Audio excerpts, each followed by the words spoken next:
Thank you, robot person, for telling us that. All right, so let's go ahead and get started. So hello and welcome to Virtual Coffee Lunch and Learn Edition. Just a reminder, Virtual Coffee's mission is to be a welcoming tech community that allows room for growth and mentorship at all levels, and to create meaningful opportunities for learning, leadership, and contribution for everyone. To find our code of conduct, events, or to learn more, you can visit our site at virtualcoffee.io. A special thank you for Jennifer and Abby, who are with us today. It's a compelling topic that we're going to talk about, how to optimize your resume for both a hiring manager and an ATS. We're going to save questions for the end, or if you have any questions while the presentation is ongoing, please drop them in the chat. I'll definitely be paying attention there, and if I need to interrupt, I'll interrupt for any reason. But without further ado, Jennifer and Abby, let's go ahead and get the party started. All right. Okay, can everyone see Keynote? Yes. Oh, not yet, for sure. Okay, now can everyone see Keynote? Yes. Okay, I'm gonna play it. Oh, hey, I can still see people because Zoom is like, I'm gonna take over regardless. Okay, cool. Anyway, so this is building a great tech resume, optimizing for humans and machines. I think Abby could sort of do a little overview of her background when she gets to that section. I feel like that probably makes sense. From my background, I've been in tech for technically about 11 years now, more if you include the internships that I did. I've noticed one of the big things that messes people up is not having a great resume. Oftentimes when I see people who are just like, I've applied to hundreds of jobs and I haven't heard back from any of them, it's probably actually just your resume, and you're not showing yourself, you're not showing your best. And Abby and I are here to help you try and put your best foot forward. So maybe you could at least get to that interview spot and or get more interviews, because you might already be getting some. You can probably get more. And I think I can probably speak for both of us, which neither of our resumes are perfect. It's almost impossible to have a perfect resume. But I think we both have some pretty good advice. One of the things that I try to push for is I try my best to stay away from, there's so much in resumes that is very subjective, and I try to make my suggestions things that on average are going to help you, and I try to never suggest things that could hurt you. So keep that in mind, because there are plenty of things that I don't particularly like that I won't necessarily suggest, because some people love them and it can make a difference. Okay, let's see. There we go. So I'm going to start off with content aimed at hiring managers. One simple thing, use a professional email. It's fine to use a Gmail. If you have one at like your email, or not your email, if you have a domain and can use an email from that domain, like I have, like, I think info@jkoni.com. I'll often put that on my resume. But like if I had, I love 90 Day Fiance at hotmail.com, I probably wouldn't want to put that on my resume. It's not too hard to get a more professional looking email. It's free. Do it. Don't use whatever one you created in high school, or maybe even college, depending on how creative you were in college. All right. For the most part, you can skip the objective and summary. If you have I don't even want to say, if you've either been working for a decent amount of time or have, I guess, like a traditional background of any sort, this is generally pretty obvious. Like, what do you want? A software engineering job. I'm just going to use that. I know some people are maybe looking at something else. You want the job you're applying to. That is very obvious. And half the time when I see objectives, it's like, to find a great software engineering job in tech. You know what? Yes, that's obvious. You are applying to that job. Exception if you're a recent career changer, you might benefit from a short summary that describes how you can use the skills you gained in your previous career in this new one and sort of why you want to change. But also definitely keep it short, because in general, that is content that's better served in a cover letter. Oftentimes I've seen summaries, it's more apt to be objectives, and summaries tend to feel like they're a better fit for a cover letter. Generally keep it to 1 page. I technically have two pages because not only have I been in the field for a while, but I've also had a lot of jobs. So I've worked at about 12 different companies so far in the past 12 years. But still, my work experience is pretty much entirely on that first page. So if they skim the first page and nothing else, they get all the absolute most important things. And the second page is more just like, if they skim that and they're like, okay, this is interesting, let me take another 15 seconds to see what's on the second. But I'm not making an assumption that anyone is definitely reading that second page on first glance. It's just got the stuff like my education and a couple of like talks I've given. And that's where my skills section is. But in general, if you have, even depending on how many companies you've worked at, maybe even if you have 10 years, you might not deal with the same struggle. Try to keep it as short as possible. I've seen, I reviewed a resume once for we were hiring this person. This was not I'm reviewing a resume for fun. I'm reviewing it as part of my job. And honestly, I almost wanted to reject him just based on his resume, but we were really, at the time, really desperate to hire. And you know what? He ended up being a bad hire, but his resume was 8 pages. And a lot of it was not worthwhile. And honestly, you might be like, well, why does this really matter? It matters because it speaks to your ability to edit and how you communicate. So this guy turned out to be a bad hire because he wasn't good at being concise at all. And he actually had a lot of trouble actually getting things done, which in a way I could see by his 8-page resume. He couldn't figure out how to limit those things down into what is the most important to display to the hiring manager. All right. Oh, sorry. I lost. There we go. Okay. I think most people don't do this anymore, but this used to be prominent. You do not need your full address. City, state, country, at most. We have had a recent conversation. I don't know if everyone saw this in Virtual Coffee on whether or not that needs to be put at all. I would still in general argue that you should, because in general, if someone is going to reject you for being from a country, if it's a remote company, they're still going to reject you for being from that country. Because oftentimes it is a tax issue. Either they are open to, for example, having contractors or setting up an office in that country, or they're not.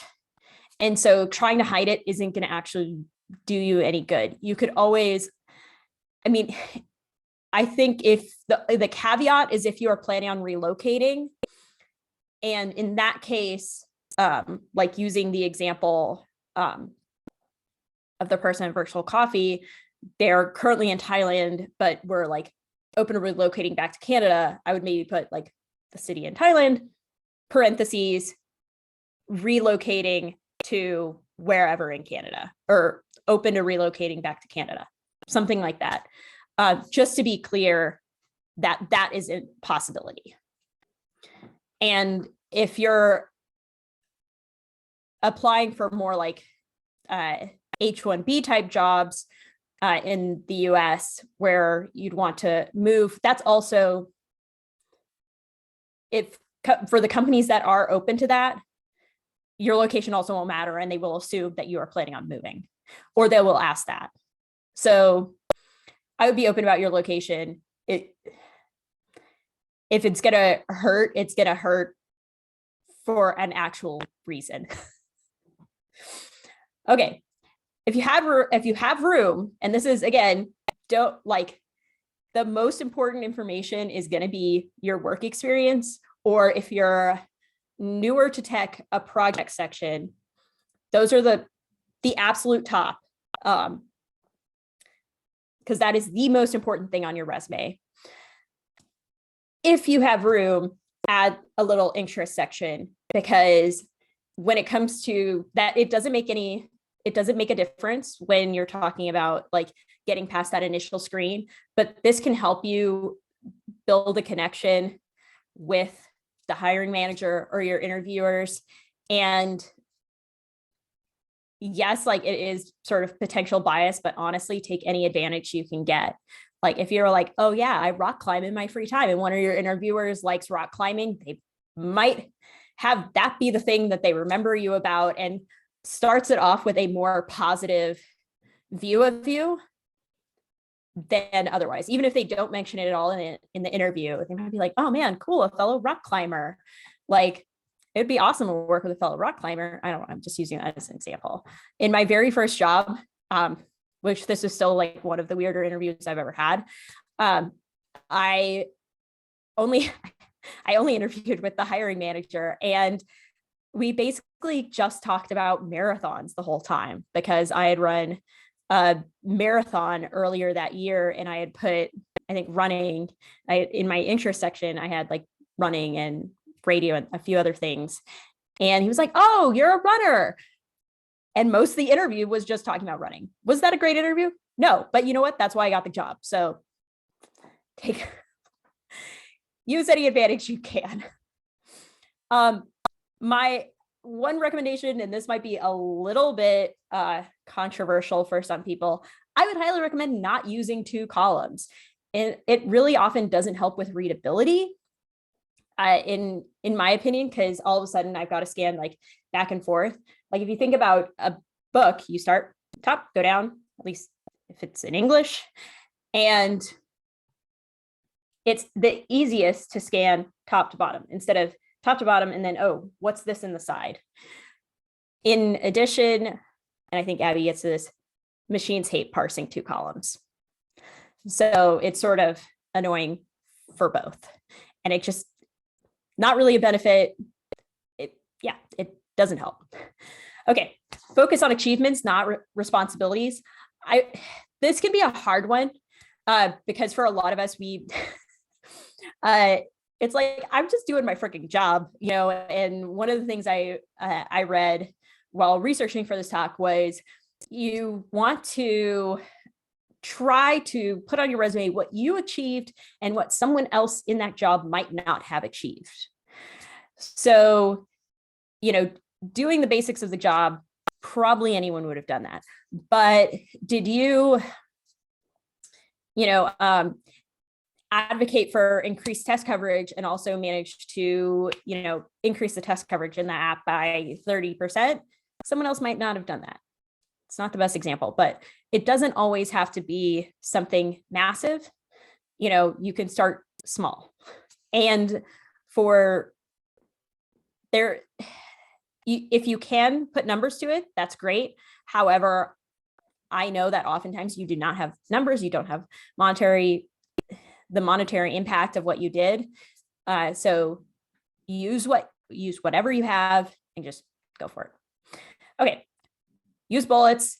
If you have a big paragraph, it's really hard to parse quickly. And yeah, just please use bullets.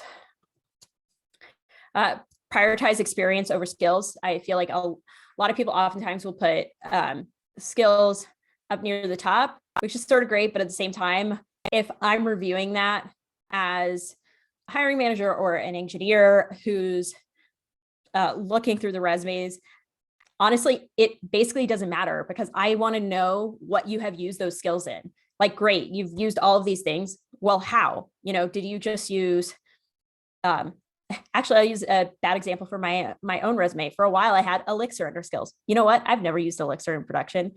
it was like an aspirational skill, which I really shouldn't have put there at all. But man, I wanted to be hired to write Elixir for a while. And it obviously wasn't anywhere in my work history because I had never used it.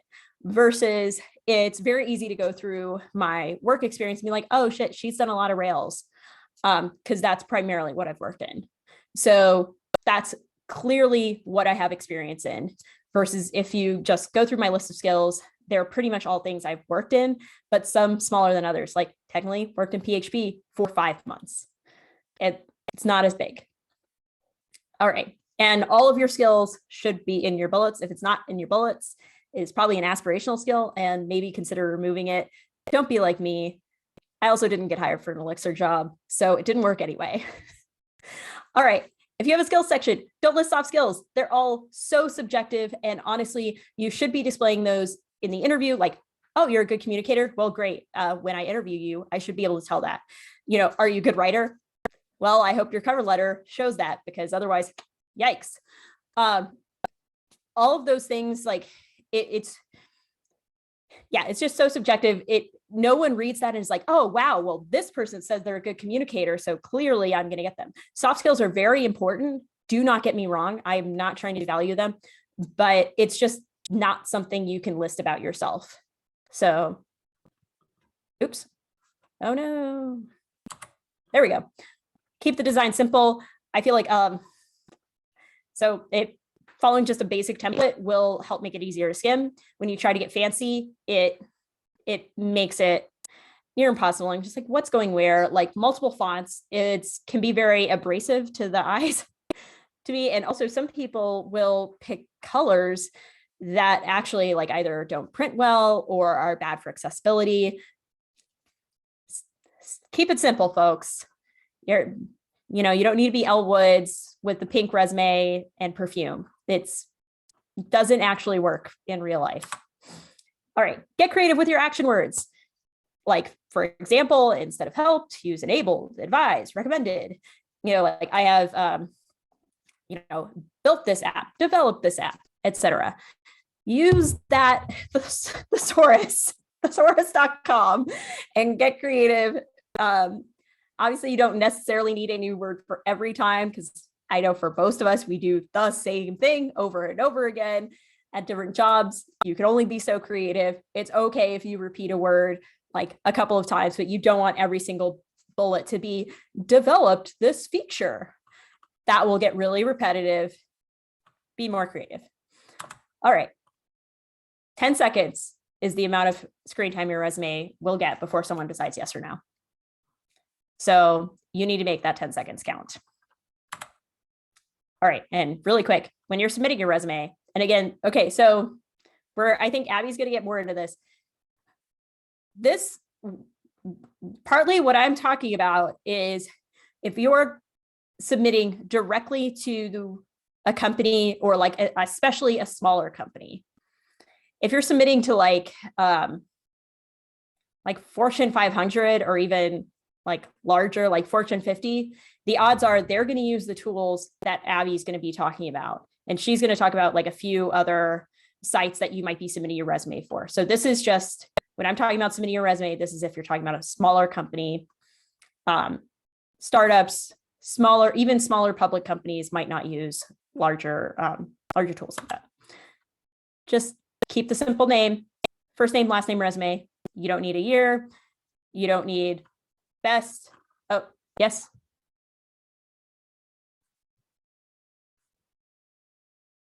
Oh, no. Good.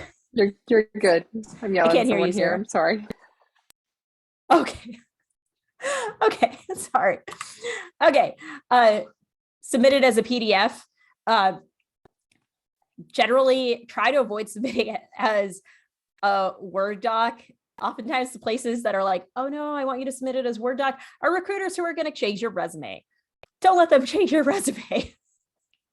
Like, that gets scary. But if it's trying to parse it, you're probably going to want to submit a doc.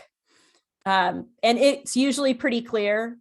You'll be boop doop doop doo, submitting your resume, and then it's like, oh yeah, I'm parsing it out. Like, can you verify all of this content? And you're like, oh shoot, that's totally wrong. Just resubmit it as a doc. Move along your way. All right. Go ahead, Abby. For the record, I agree with all of that. So, hey, I'm Abby. I have been working in the recruiting industry for over 6 years at this point. First, as a high volume recruiting admin. So at any point in time, I had 150 candidates that were either currently working for us or in the middle of interviewing that I was their main point of contact. I was really involved in all of their interviewing processes because everything went through a third party. And then now I am the lead developer on a CRM for a global recruiting company and am slowly getting onboarded into the ATS system. I've glanced at some of the things, can't really share proprietary code, so this is mostly my experience and nothing else. So next slide, please. A ATS is an applicant tracking system, and this is essentially when it gets large enough for a large company, it is a database that has a profile for every candidate and where they are in their interviewing process, what their skills are, those kinds of things. These started being introduced because once we started getting job boards, et cetera, there are a lot of resumes that get submitted for any job that is posted online. It's just a fact. We can have a whole other presentation on all of my feelings about all the other things that are being added into the hiring process. I don't think that AI is a great idea, et cetera, et cetera. But this is about the ATSs. So even before you get a profile put in the system, they're going to use a resume parser to try and grab all the keywords from whatever you've submitted. Smaller companies will often use them in that you get 100 resumes, you want to hand the 100 resumes to the hiring manager and give a rating on where the keywords match. But anyone who's experienced in hiring knows that the computer is not very good at actually translating experience to skills for reasons like an example my CTO gave me was we hired a man who had a PhD in data science, and the way his resume was written, it did not match the job description at all. And the recruiter looked at it and went, pretty sure this guy is smarter than anyone else we've gotten a resume for, and that's the reason he got the job. So larger companies will have huge databases, and job boards have contracts with large recruiting companies and larger companies where they will send your data over to the companies, as well as using your data in an ATS or resume parsing to do the sort of things that LinkedIn does, where you get an email that says this matches your keywords. Let's go. Next slide, please. And I'm here to tell you how to make the ATS work for you. So the reality is that a lot of us, especially now when you're trying to change careers or you're a junior developer, you're applying to hundreds of jobs online. And these larger companies and the job boards are using the resume that you've submitted in these ATS systems. And just like Jen mentioned, this is the same technology that when you go in and you submit your resume and they've got the little profile of you and they're like, verify all of the information. It's the same technology. So the more that you make your resume easy to parse, the less you'll have to verify that information and the easier all of this will be. And what I think a lot of people don't realize is that once you get in one of these databases, your profile is sent to exponentially more people, the more that you have keywords that match jobs. So there are jobs that you don't know about that have already been posted on job boards. And if you apply to one with a company that's using an ATS, they'll match you to all of the open jobs that they're still trying to hire for, especially if they've been having trouble filling a role. Once you're in that database, if a new job gets posted in the database or on the job board, then you'll get suggested to whoever's running a search on the database or the job board saying, hey, you might be a match for this. You may have gotten a LinkedIn email to that effect. And then also jobs at other companies, because if you're in the system and LinkedIn shares your information with a company, they'll be like, hey, we got this dude. He hasn't applied to anything. And we've all gotten Amazon recruiting emails that way. And then personally, from my experience, hiring managers that are used to high volume recruiting models, Google uses them. A lot of huge companies use them. I saw a lot from like Home Depot, are used to sharing resumes amongst teams. And if you have a profile in the database, that will just make it easier for a hiring manager to be like, hey, yo, look at this person. You can just search their name in the database. Next slide, please. Okay, so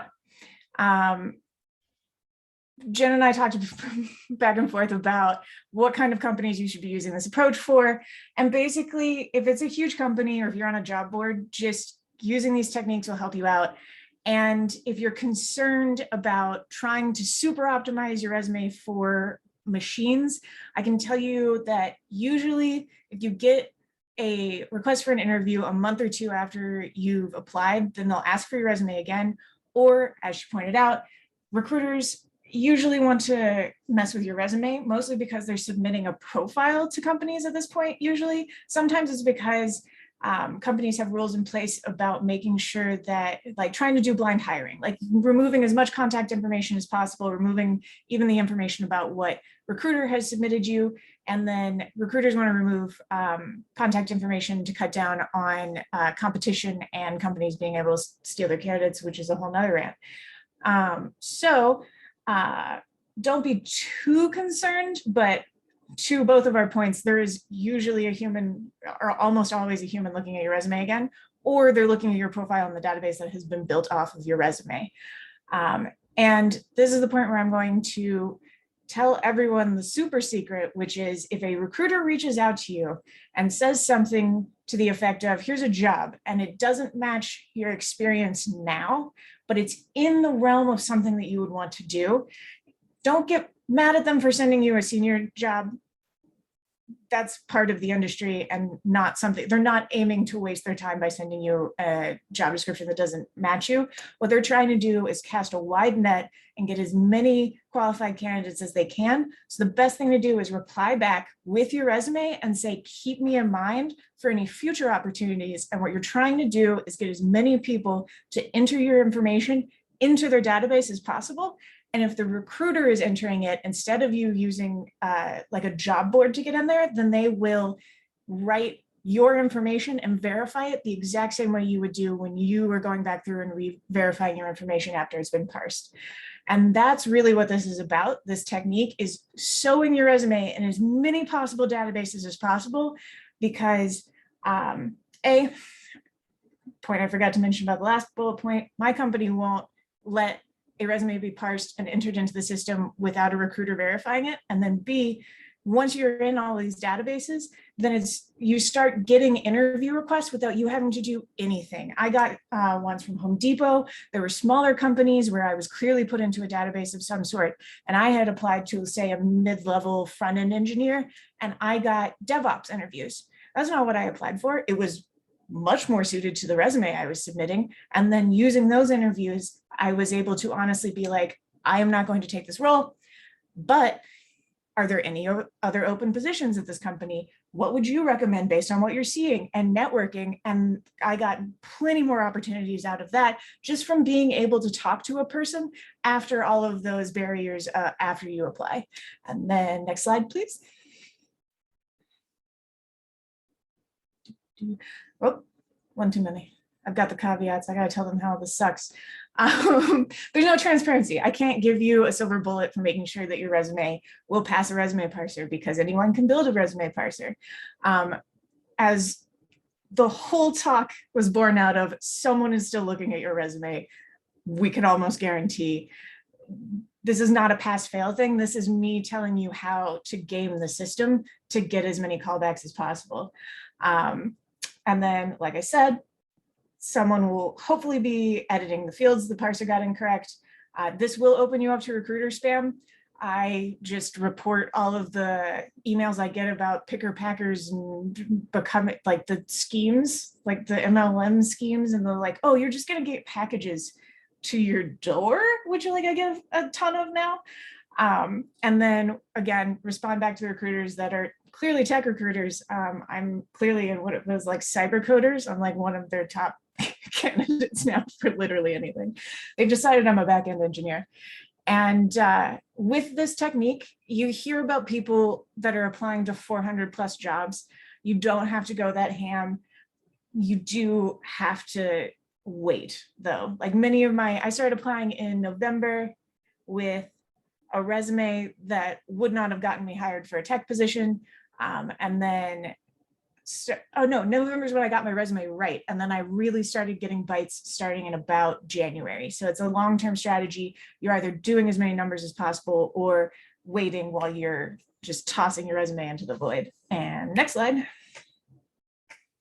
So just like Jen was talking about, now we're doing the making it easy, making it clear for the computers, right? So, you know, you want to be declarative, you want to list your certifications and license numbers, especially like I think security, that's a really big deal. And then there are some jobs where it is like, if you don't have the certifications, you're automatically at the bottom of the pile. And then this is something that I've seen more and more on Twitter recently about resumes for humans too. Like if you have L4 designer and you were a UX designer, just put UX designer. No one's gonna come and be like, now you misrepresented our hierarchical structure within our organization on your resume, because you're not applying to them. And you want both humans and machines to know what it was that you were doing. The matching keywords to the job description is a big one. I personally cannot tell you if matching your resume to every company that you apply to is worth the time. Like I don't have any data on that, but if you really want to drive up your ATS score, then you can match your keywords to your job description. And then Jen was spot on with no tables, no columns. Like keep it simple. Remember that parsing human language is hard. The machine is doing its best. We've all written code. We know that it's gonna have some problems. So just try and stick to simple. And then using full dates and basic section names and keeping it chronological. And now we can go to the fun slides. Proofread so much. Proofread again. Next one. Spell check. Please spell check. Please spell check the resume. And then the next one. Get other people to look at your resume and tell you what they see, because we all know, we've all done the trick where you read it out loud so that your brain actually has to go through every word, and then someone else is going to look at it and then be like, oh, you spelled that word wrong. Like 9 times out of 10, someone sends me the resume and I'm like, here's the one word you spelled wrong. Everything else looks great. And both Jennifer and I found issues. I put the wrong start month for my current job. I was like, I don't know what I was doing. Next slide, please. Okay, so Jennifer has generally approved this resume. There are issues I could fix, but this is based on the template that was given to me by my bootcamp. I had to basically follow this and get it approved as an ATS compatible resume to graduate. I had a summary section above it, which mostly listed soft skills, that because I was a career changer, that was essentially saying, look, I'm employable, I do all these things, but now I'm tech. Please hire me for tech job. 100% agree, keep it a 1 page. I can't guarantee that the pipes here won't trip up a parser. It also, the parsers I tried registered my portfolio as a summary, but if you're applying to more tech jobs, they'll probably know to be on the lookout for that. I kept a simple repetitive design. The sample parsers that I used pulled all of my keywords, email, my links, my education, and my experience from this PDF. A couple of them separated, like, one of them combined Ronstadt and Ronstadt engineering, which was fine. Some of them separated my education out weird, but like for the most part, all of my keywords were pulled, and that's really what you're looking for. I didn't run this through a parser when I was applying, and I was still able to get the benefits of, getting those callbacks for the keywords I had on there. And all I did was make it in Google Docs and download it as a PDF. Next slide. These are the parsers I tried. The last one, you can paste your resume into the parser next to the job description, and it'll give you a score based on the keywords matching. I pasted in like a .NET job to compare to my resume, and it was like, no. And I was like, that's fair. All of these, you don't have to sign up. They're free. I didn't check their privacy, so I don't know anything about what they save, about what's pasted in, but I did try to cut out as many hoops as possible. And wow, most of them require you to sign up. Last slide, maybe, was that? Yes, so I know we're all devs. I know we all enjoy this. here's a blog that will tell you how to build your own resume parser. So you can get into the nitty gritty and maybe even tell me how you would improve a resume with putting it through your own parser in the future. And then I think the last slide is our references, and we'll share all of this out so you can use these links. The podcast, the last one, was very interesting in that it talked about the AI tools that people are using and how there are companies that will tell you how to game those like higher view interviews and stuff like that. So that was cool. And then I think with that, we are done and ready for questions. I'll give a little context to the first three references. I've shared the first one with a bunch of people. It's just a really awesome post by a former recruiter that was on Reddit. He gives a template that's very simple, including examples. And honestly, I would highly recommend using that template. I freaking love Ask Manager. She has a million great posts on resumes, but those two are sort of my favorites. And yeah, I check those out. Okay, now we're ready for questions. I'm going to stop sharing so I can more easily see things. There we go. Go ahead and raise your hand if you have a question. Post it in the chat if you're not comfortable raising your hand and speaking. And we will just let Abby and Jennifer move through them. Looks like Steve, you're the first person who had their hand up. Thanks. Hi, I was just curious regarding the soft skills thing and the parsers. I did not have soft skills on my resume, but I just kind of retooled things and did add them because I was on, I can't remember if it was Indeed or Dice or something, but it started, at one point it showed me what some of the jobs were looking for, and it included soft skills. So I had my relevant, like, actual, React, Java, and then it said like problem solving. And so I figured, and it said I didn't have that because that was not listed on my resume, presumably, and that a parser didn't get it. So I wondered what your thoughts were on that, just for the parsing aspect of things. I think this really highlights the dichotomy of what we're trying to do here, because like, yeah, the ATS is going to be looking for that keyword. Are humans going to be looking for that keyword? No, they're going based off of your previous experience, being like, well, if they couldn't interact with humans, probably not going to have a bunch of work experience. So yeah, I mean, that's the hard part about these day and ages, this day and age. And I just noticed in the chat something that I want to highlight, where Glenn is saying convincing me to avoid ATSs. Yeah, I mean, like, if you hand your resume to a human, that is obviously going to be the best way to do it. But the way that Jen and I got started on this is you don't even realize how ubiquitous they are at this point, and like how often your data is being farmed by any job board you're using. And then even companies like Home Depot, there was nothing on there where it was like, we're going to enter your data into an ATS, but I was getting like weird stuff where it was clearly I was in the system. And then hopefully I answered your question, Steve. And Jen, if you want to. Yeah. So I'm going to say, honestly, I still think it doesn't matter. Even if you don't have those keywords, that is not going to stop you from getting a job. If someone is setting their ATS to require someone to list problem solving on their resume, they don't freaking deserve to hire any developers. Like, because again, a human is setting this up. A human is being like, these are the keywords I want to find. And you'll be fine. I would not recommend adding it. It really, it won't matter. Even if something is telling you, like, if you go to some of those parsers, they'll tell you like, well, you should add this. And it's like, no, that's not going to make a difference. Like, getting up to 100% on one of the parsers is often going to make your resume like really freaking weird. So don't worry too much about it. The other thing is to keep in mind, like, ATS is literally any applicant tracking system. So like my company uses Greenhouse. We don't necessarily do all these things. That is still an applicant tracking system. Like, we're not going to be sharing it wider. And the other thing I want to mention is when you're looking through Indeed, like, consider not applying through Indeed. If you can, apply directly through the company, because that's going to increase the chances that someone actually sees your resume. I've heard a lot of stories of companies not actually looking at resumes that were forwarded through Indeed because they don't even realize it's set up, like they're set up. And if you haven't been in one of my breakout rooms where someone gets me started on this, humans aren't good at hiring.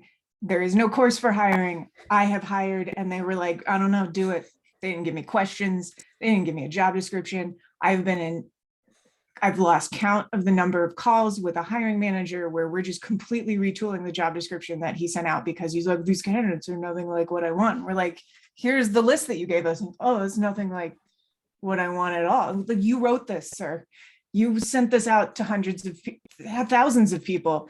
Okay, what do you want? Well, I mean, like, and then like we could rant all day about like 10 years of experience in a technology that doesn't exist, which the ATS is going to look for. So Jen's 100% correct.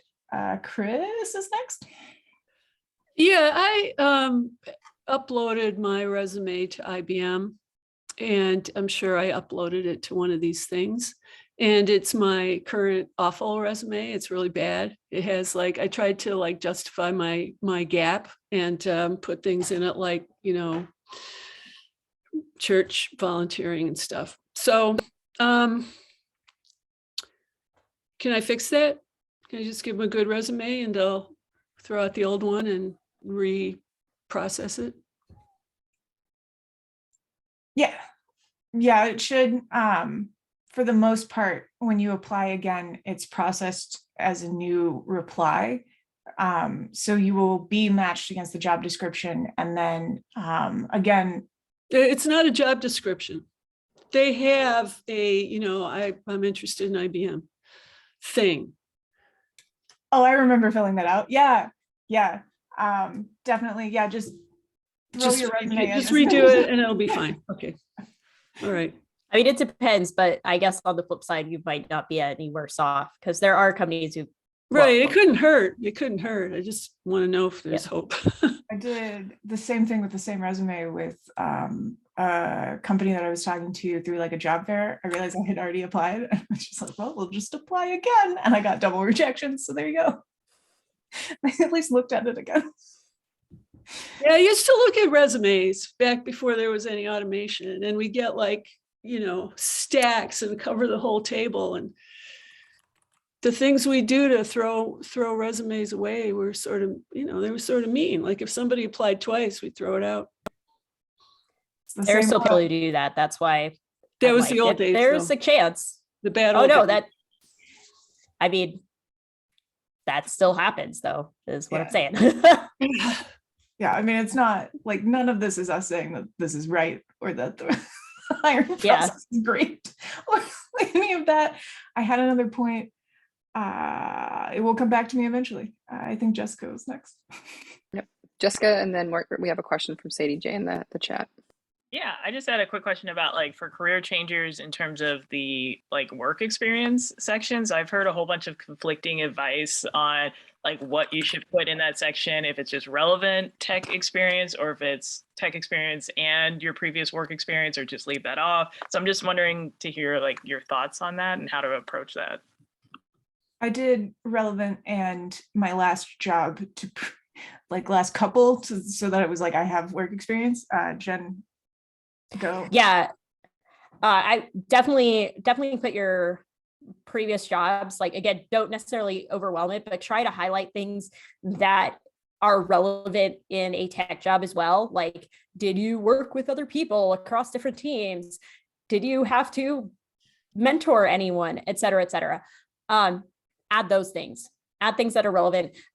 One thing I see often that I'm just like, no, don't add your boot camp and work experience. A boot camp is not work experience. I'm sorry. It is like, you cannot add something to education and work experience. It's one or the other. And the odds are it's education. You did not work at your boot camp. They did not pay you. You paid them. It's not work. So please don't do that. Have a project section and you can put your boot camp projects in the project section. Don't put your boot camp as work. Deborah, I think you're next. Thank you. But I thought somebody else had a question in the chat, or no? We have a question from Sadie J in the chat. Thank you for remembering, Deborah. Yeah, Sadie can go ahead and then I'll go. Yeah. So Sadie J posted in the chat, and it's probably follows up a little bit with what was just discussed. What about a project or open source section for career changers? Where does it go, and how do you write about this kind of thing? Jen, do you want to grab the slide where I have my resume from the presentation for that? Yeah, I can share again.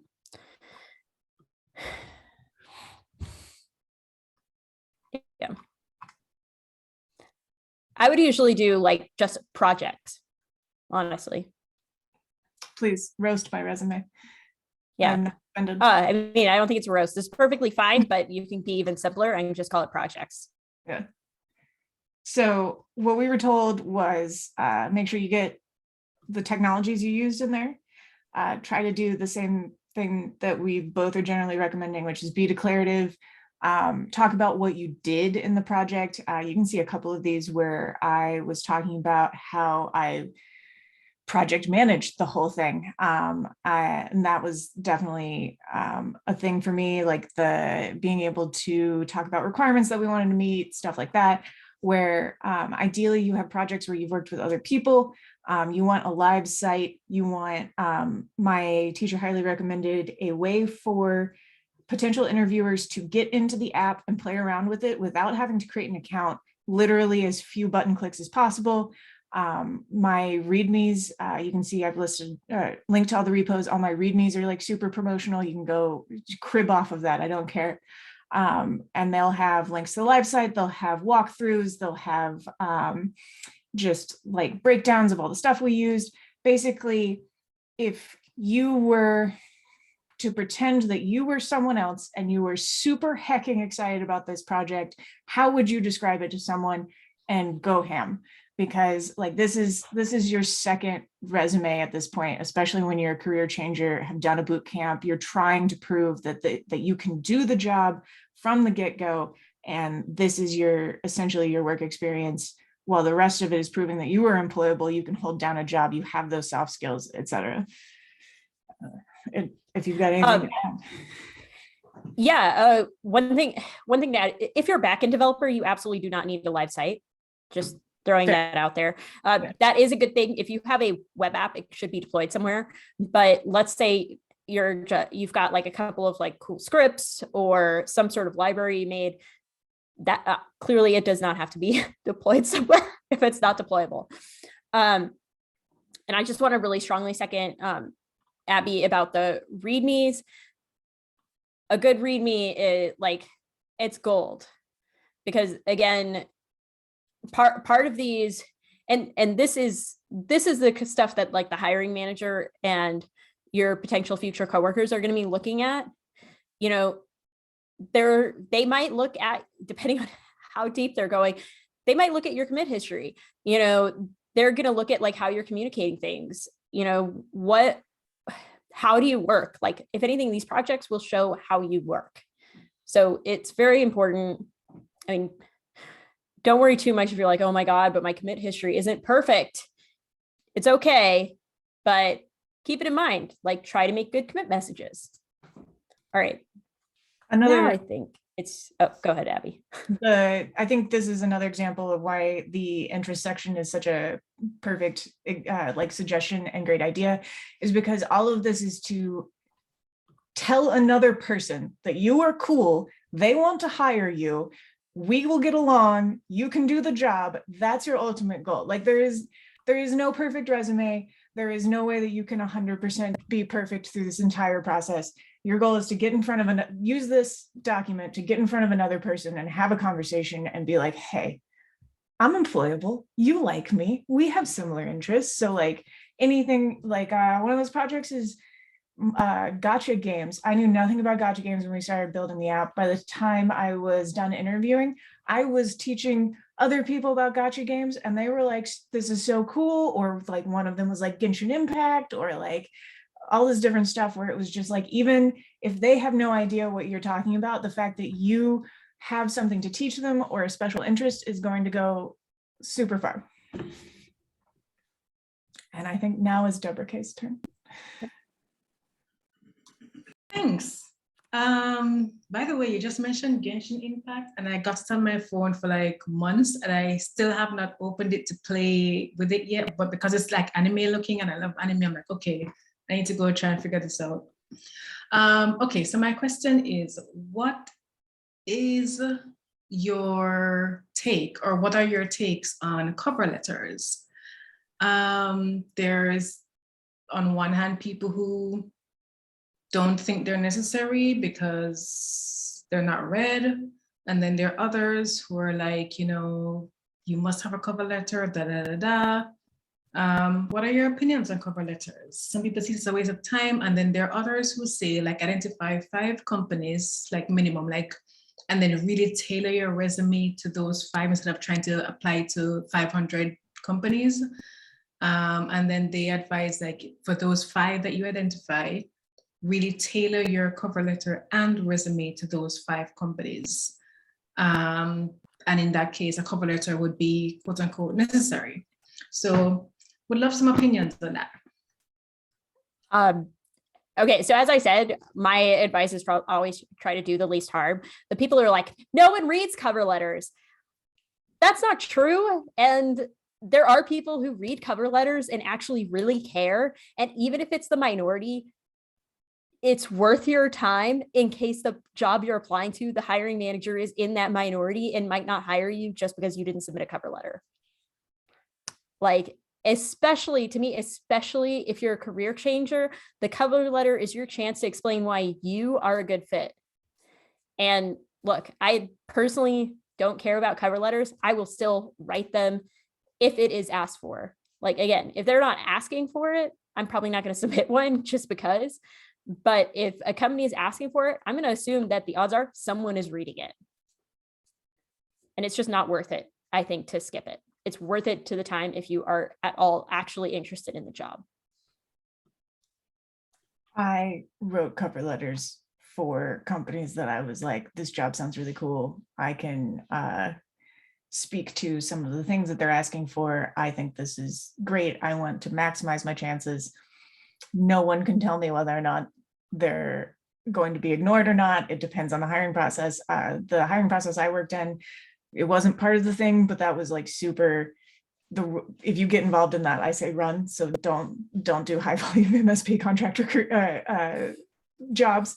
And then I had a template to make it easy on myself. I think I started. I started every single one with the sentence, I would relish the opportunity to be able to discuss this role more in depth, and then went from there. And it was definitely be like, pull keywords from the description. I have a lunch and learn talk that was recorded on how I broke down job descriptions and looked at the keywords and then tried to sell myself based on that. If you want more information on how I would do that. And then I'm going to try and grab some of the chat questions. Yeah. And also, again, I read Ask a Manager a lot. And so I will regularly see letters from hiring managers talking about cover letters and why aren't people writing cover letters? Like, this cover letter actually made the difference. So sometimes, like, if you really want the job and they're asking for a cover letter, freaking write the cover letter. It's worth your time. Kathy? Hi, I was going to type it in the chat, but it became time cumbersome. And then I was like, I might as well just say it verbally and embrace speaking to everyone. And try to be more, I'm very much an introvert, but try to be more extroverted. So this is me trying. So hello, everyone. I'm semi-new to the group, or fairly new to the group. But I'm very happy to be a part of the group. You guys have been very welcoming, so I'm happy to be here and excited about today's topic. And I've been trying to figure out a way to, I get pretty, when I'm active, I've up, probably in my ebbs and flows of the application process, because I get, frankly, the rejection process, as I'm sure you guys all know, can be very, I take it personally, and I can get kind of, I'll just be frank, and this is a safe space, depressed. Sometimes when I get overly invested, and I can take the rejection very hard, so sometimes I need a break after certain rejections. So sometimes I take a break and then I come back. But anywho, So I'm trying to find a way as I'm getting back to kind of streamline or gear back up to streamline this process. But I usually get pretty responsive feedback from my resume, but I want to find a way to streamline my resume. I currently keep it in InDesign, but that hinders my way to tailor it to specific jobs. So I'm looking for a way to find maybe an app, but I'm also unemployed. So ideally one that's free or that is less expensive, that allows me to, that's web-based, that's also phone-based, so that I can tailor it based on individual jobs. That's also ATS friendly, so that I can change it as I'm looking for certain jobs and then PDF it as I need to. And I'm just curious if anybody had any ideas. I've seen a few different apps. Some are only web-based, some are phone-based, some cost a lot of money that I don't always have. And I know I like pretty apps. I've been told not from this session to stay away from pretty. So I'm going to embrace some of the advice and just try KISS, and just, you know, and some of the other feedback we've tried today, and pull that in and really try to implement that in a very KISS streamlined resume as I move forward in the next couple of weeks. And but I wanted to see if you guys had any suggestions on an app that I could implement with this new process. I'll be quiet now. I guess my question is, why an app over like a word processor? Something, because I just thought it would be faster in terms of with a kind of a builder where I can plug and play certain parts of my resume. So I wouldn't have to, okay. I would not recommend, because again, that limits you to that app. Versus if you have a word processor, generally you can use it in any word processor. And also they all, including like Google Docs, they all have templates. Just use one of the templates in your word processor of choice. Every single one of them have resume templates, or like the template that is in the link that I shared. It's a basic .doc template. You can use it in Word, in Pages, in LibreOffice, OpenOffice, Google Docs. You know, I would recommend that over an app. And this is an ignorant question. So I know, I know you said that you use Google Docs to then export to PDF. Does it do that readily, easily through your phone or through your computer with no charge?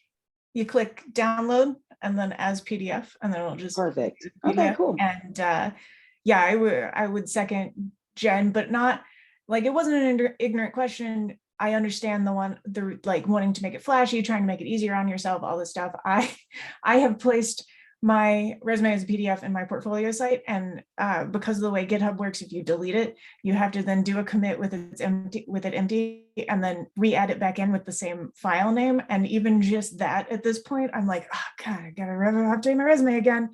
I found a typo and I still haven't fixed it on my website because I gotta go like do that later. And then like we could have a whole talk about accessibility of PDFs that none of us are doing. So I really want to highlight, like, I didn't run my resume through a parser. I know all this stuff and looked at my resume and went, none of my bullet points are declarative enough. And then like Jennifer and I were preparing for this and I was like, you're gonna hate my resume. Like this is awful. And like all of this, and I still got a job. Like neither of us are saying that any of this is pass or fail. We're all here to help you. We've got in the Slack, we've got the interview tech study group. We've got plenty of people that will review your resumes for you.